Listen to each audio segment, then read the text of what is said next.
Hello everyone, I'm Brian. Today I'll be reacting to Lessons from a Pencil, Part 1 and 2 by Gaur Das. I hope this time he incorporates a lot of the pencil into it. The first one from chess, I wish he incorporated a little bit more, but he touched up on it. Kind of like someone with, I don't know, something. Anyways, let's get started. When the pencil was made for the first time, the pencil maker gave the pencil some very crucial, pertinent, and important instructions which can actually give us very inspiring lessons to be applied in our own lives. The first instruction that the pencil maker gave the pencil was, what's truly important actually lies within you. The pencil has two aspects to it. The outside, which is its beautiful, colorful wooden casing, and the inside, which is the lead, its very substance, its very... I thought something different. I was thinking of more along the lines of the bottom and the top. And I'll go over that if he doesn't, and if I remember. purpose. Similarly, in our lives as well, we have the outside. The outside is about our personality, our looks, our presence. I always say, no one looks as good as their Facebook profile picture. And no one looks as ugly as their driving license picture. The outside is about personality. The inside is about being a genuine, sincere person. The outside is about charisma, our style, our presentation, how we speak, our confidence, our mannerisms. The inside is about our character, our morals, our integrity, the principles that we hold sacred in our lives. The outside is about valuables. In the world today, we are accepted more for what we have than who we are. Well, we are accepted for what we wear than for who we are. How we present We are ourselves. accepted more for what we drive than who we are. We are accepted more today for where we live than who we are. Valuables seem to be so crucial and overtly emphasized in the modern society. The outside is about valuables. The inside is about our values. Ladies and gentlemen, while we focus on the outside, we shouldn't forget the inside. There's a great need to find that right balance. We live in the real world, so the outside is important. But our focus on the outside should never be at the cost of our inner world. Material education teaches us how to develop our outside, our externals, all our skills, our talents, which can buy us all the valuables to live in the real world. Spiritual education teaches us how to focus on the inside world. And therefore, there is such a great need to find that fine balance between our personality and being a genuine person, between our charisma and our character, between our valuables and our values. Yes, the first instruction that the pencil maker gave the pencil was, what's of true importance lies within you. And yes, what's of true importance lies within us.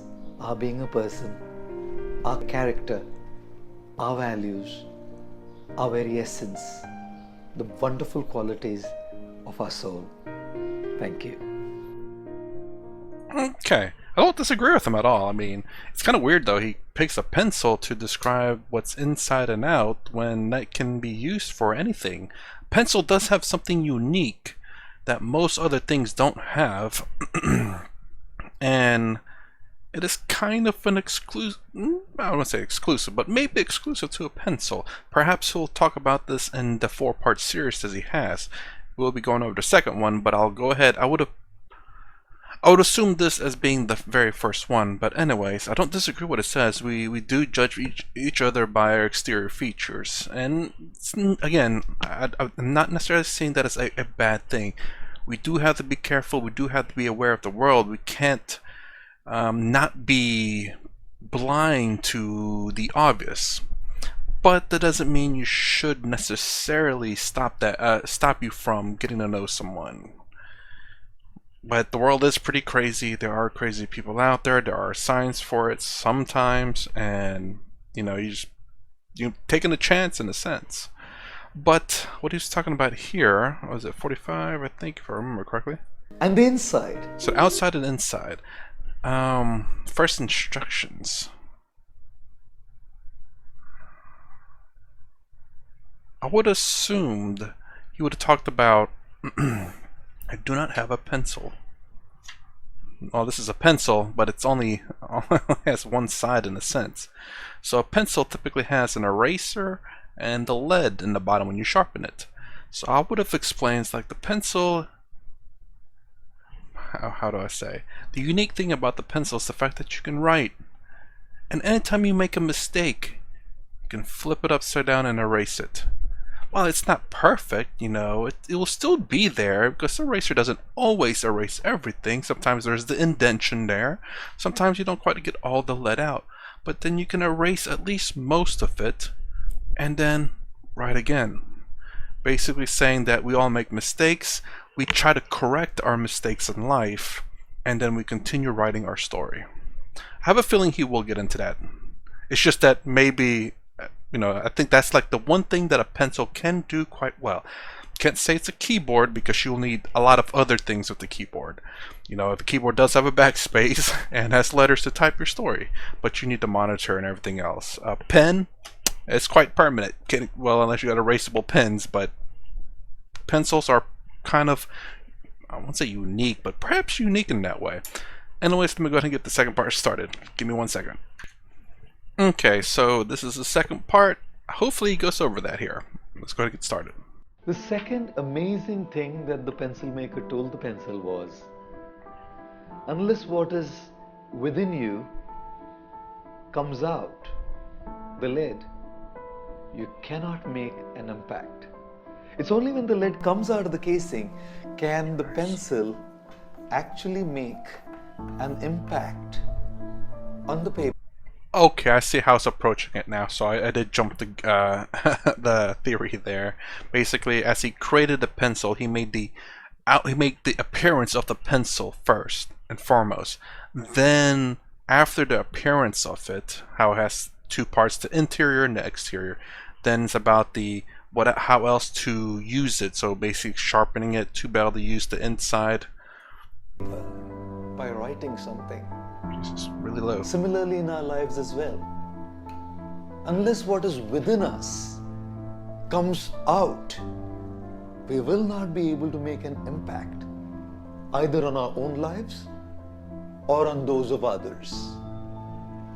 Thus, the Latin word educare, from which the English word education is derived, means to bring out.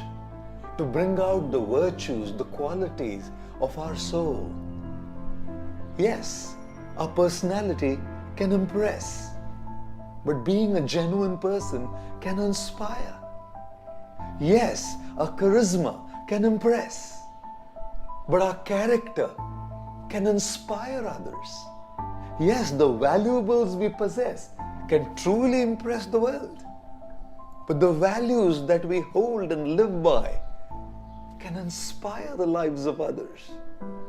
In order to make an impact, we need to live by those sacred values, principles, and ethics, which are the very essence of our core, our souls.